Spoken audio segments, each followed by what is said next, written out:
Maintenant, cet été, je me suis promené un peu partout au Québec. J'ai eu la chance de jaser avec bien des téléspectateurs dans vos affaires.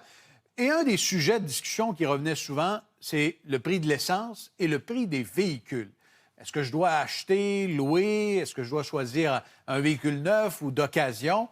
Eh bien, encore cette année, on va garder un œil sur ce secteur qui a un effet, évidemment, sur notre budget personnel, mais aussi sur l'économie au sens large.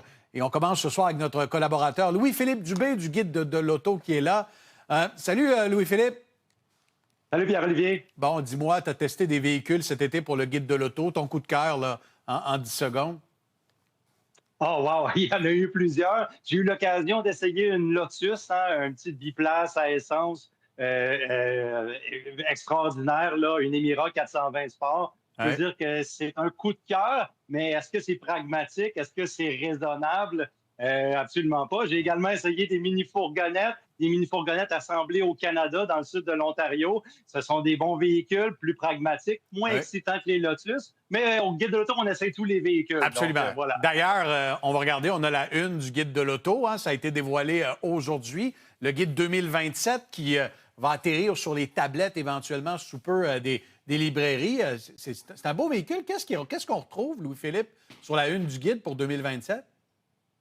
C'est la Toyota GR GT, hein. On voit que Toyota renoue un peu avec ses racines de sport motorisé, hein. On parle de Toyota 2000 GT, même de la Lexus LFA, qui ont marqué un peu l'histoire, l'héritage de sport motorisé chez Toyota. Et puis, on s'attend à voir ce véhicule-là essentiellement en modèle de production peut-être en 2027, c'est pas trop clair. C'est un véhicule V8 turbocompressé avec Ouais. hybridation, etc., qui développe 641 chevaux. Mais dans le guide de l'auto, cette année, on a toutes sortes de dossiers pour tout le monde. On a les fiches habituelles qui décrivent tous les véhicules commercialisés au Canada, pardon. Mais on a aussi des dossiers qui comparent les véhicules hybrides traditionnels, des véhicules électriques abordables. On a un dossier qui va comparer deux sportives auxquelles j'ai participé. Puis on a aussi un dossier qui parle des véhicules électriques chinois, hein, à quoi Ouais. s'attendre, qu'est-ce qui va arriver en premier chez nous. Donc, beaucoup de contenu dans le guide cette année. Ça devrait arriver en librairie d'ici la fin du mois d'août. Et c'est toujours très attendu. Écoute, Louis-Philippe, je veux revenir sur ma chronique dans le journal ce matin. J'ai reçu beaucoup de courriels, beaucoup de réactions aujourd'hui à ma chronique parce que je répondais à la question d'un lecteur qui a loué son véhicule. Donc, il y avait un bail de location. Bien des Québécois qui choisissent de louer leur véhicule sur 4 ans, par exemple, et qui me disait, avant de rendre mes clés chez le concessionnaire, j'ai comme l'impression que je peux réclamer de l'argent parce que le véhicule, sa valeur de rachat est plus élevée que celle qui est inscrite sur le contrat. Et là, il y a bien des téléspectateurs qui se posent la question, mon bail de location prend fin cette année, dans quelques mois, quelques semaines. Rendre ses clés au concessionnaire sans poser de questions, bien, ça veut vouloir dire également laisser beaucoup d'argent sur la table, souvent.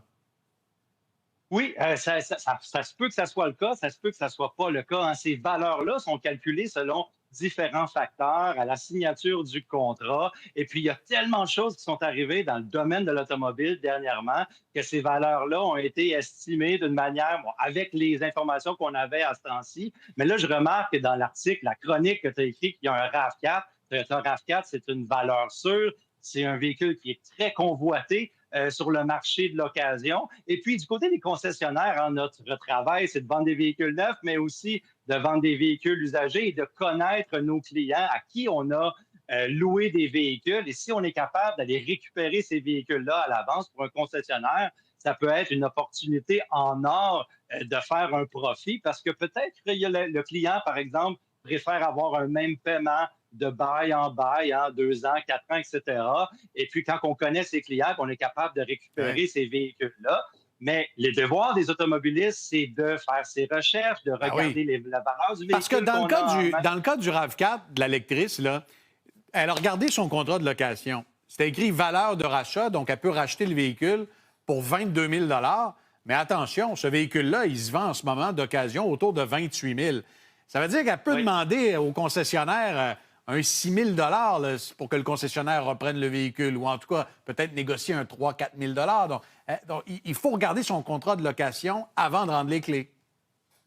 Oui, absolument. Puis il y a plusieurs façons aussi. On peut récupérer le véhicule. Ça dépend du choix et qu'est-ce qu'on veut faire après le terme de ce bail-là. Si on veut avoir une nouvelle location, si on veut acheter un véhicule. Là, vous avez un véhicule, par exemple, après 4 ans, un RAV4, que vous connaissez l'historique, quand vous connaissez ce véhicule-là, peut-être qu'on est capable de négocier avec le concessionnaire pour avoir cette marge-là. Ça ne sera peut-être pas tout le prix de la différence du prix du marché, mais ça peut éviter à quelqu'un d'avoir à négocier, par exemple, à revendre le véhicule à un particulier, parce que la vente en particulier vient avec ses Ouais. défis. Et puis peut-être que cette cliente-là a l'œil sur un véhicule en concession, donc peut négocier un rabais sur un nouveau véhicule. Mais absolument, il peut y avoir des opportunités autant pour les concessionnaires que les automobilistes qui sont informés. Absolument.